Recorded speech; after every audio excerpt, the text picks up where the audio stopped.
Hello friends and dear students, आपका हमारे YouTube channel by with Gayatri में स्वागत है। आज हम कक्षा 11 का लेसन 3 का एक टॉपिक डिस्कस करने जा रहे हैं। इस टॉपिक की डिमांड एक स्टूडेंट ने की थी जो कक्षा 11 में पढ़ता है। तो टॉपिक का नाम है इलेक्ट्रॉन ग्रहण एंथैल्पी। इंग्लिश में इसको बोलते हैं इलेक्ट्रॉन गेन एंथैल्पी।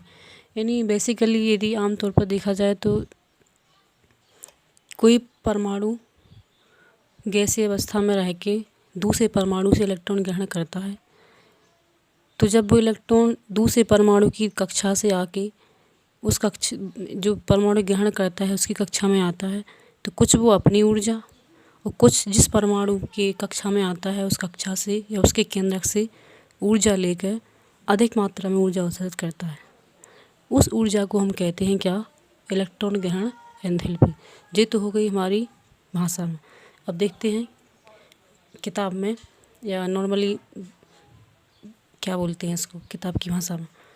तो क्या लिखा है इसमें? जब कोई उदासीन परमाणु गैसीय अवस्था में इलेक्ट्रॉन ग्रहण करके ऋणायन में परिवर्तित होता है तब कुछ ऊर्जा क्या करता है? उत्सर्जित होती है। उस ऊर्जा को हम क्या कहते हैं? इलेक्ट्रॉन ग्रहण एंथैल्पी कहते हैं। इसे डेल EGS से प्रदर्शित करते हैं। इसे kg मूल इनवर्स में मापा जाता है। फॉर एग्जाम्पल, जिस प्रकार ग्रहण करके किलोरीन ऋणायन में परिवर्तित हो गया है उसमें से क्या निकली होगी? ऊर्जा निकली होगी। और इसको क्या में नापते हैं? किलो जूल मूल इनवर्स में नापते हैं। प्रदर्शित कैसे कहते हैं? डेल GS से प्रदर्शित करते हैं। आइए स्टूडेंट्स हम इसको एक नेक्स्ट एग्जाम्पल से समझते हैं।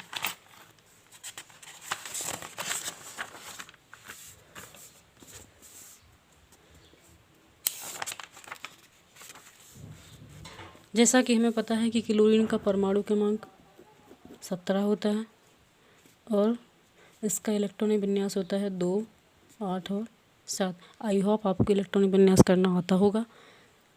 नेक्स्ट, यदि परमाणु स्ट्रक्चर की बात करी जाए तो परमाणु की नाभिक के चारों ओर अनेक वृत्ताकार कक्षाएं होती हैं। उन कक्षाओं को हम के, L और M, N से प्रदर्शित करते हैं। तो इन कक्षाओं में इलेक्ट्रॉन भरते समय अष्टक नियम का पालन करते हैं। तो अष्टक नियम के अनुसार पहली कक्षा में 2 इलेक्ट्रॉन भरते हैं, दूसरी कक्षा में 8 इलेक्ट्रॉन भरते हैं, तीसरी कक्षा में 18, चौथी कक्षा में 32। इस प्रकार से 32 इलेक्ट्रॉन भरते जाते हैं। तो क्लोरीन का इलेक्ट्रॉन विन्यास यानी पहली कक्षा में 2 चले गए, दूसरी कक्षा में 8 चले गए, तीसरी कक्षा में 18 को तोड़ लेते हैं, अष्टक बना लेते हैं। तो 8 और 2 यानी क्लोरीन क्या करेगा? अपना इलेक्ट्रॉन की आवश्यकता है, 1 इलेक्ट्रॉन की आवश्यकता है। यह क्या करेगा? क्लोरीन क्या करेगा? किसी अन्य परमाणु से क्या करेगा? इलेक्ट्रॉन को ग्रहण करेगा।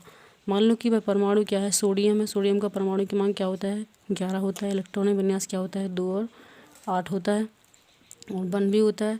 तो परमाणु का सोडियम का परमाणु के पहली कक्षा में 2 चले जाएंगे, दूसरी कक्षा में 8 चले जाएंगे, तीसरी कक्षा में 1 इलेक्ट्रॉन क्या होता है? फ्री होता है। तो सोडियम क्या करता है? अपने इस फ्री इलेक्ट्रॉन को दान कर देता है, मतलब किसी दूसरे परमाणु को दे देता है। तो मान लो कि सोडियम ने इस इलेक्ट्रॉन को किसे दे दिया है? क्लोरीन को दे दिया। तो जैसे ही ये इलेक्ट्रॉन क्लोरीन की कक्षा में जाएगा तो कुछ अपनी ऊर्जा लेके जाएगा और कुछ ले लेगा क्लोरीन के नाभिक से। तो ये इलेक्ट्रॉन क्या करेगा? इस यहाँ पे आते ही, इस कक्षा में आते ही क्या करेगा? एनर्जी रिलीज करेगा, ऊर्जा उत्सर्जित करेगा। उस ऊर्जा को हम क्या बोलेंगे? Electron gain enthalpy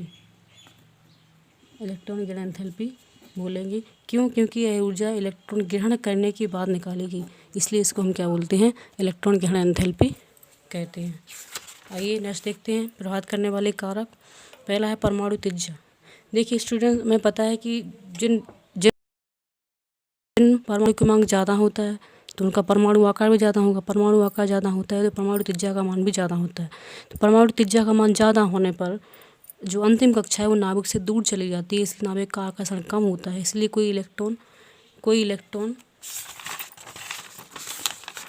electron last कक्षा में आता है तो उतना लास्ट कक्षा में आता है तो नाभिक से ऊर्जा कम ले पाता है, इसलिए क्या करता है, कम मात्रा में एनर्जी रिलीज करता है। नेक्स्ट, और यदि परमाणु त्रिज्या का मान कम है तो डेल EGH का मान क्या होता है, ज़्यादा होता है। नेक्स्ट, नाभिकीय आवेश ज़्यादा होगा, कक्षा नाभिक के पास की होंगी तो डेल EGH का मान क्या होगा, ज़्यादा होगा। और यदि नाभिक की आवेश कम है तो डेल EGH का मान क्या होगा, कम होगा।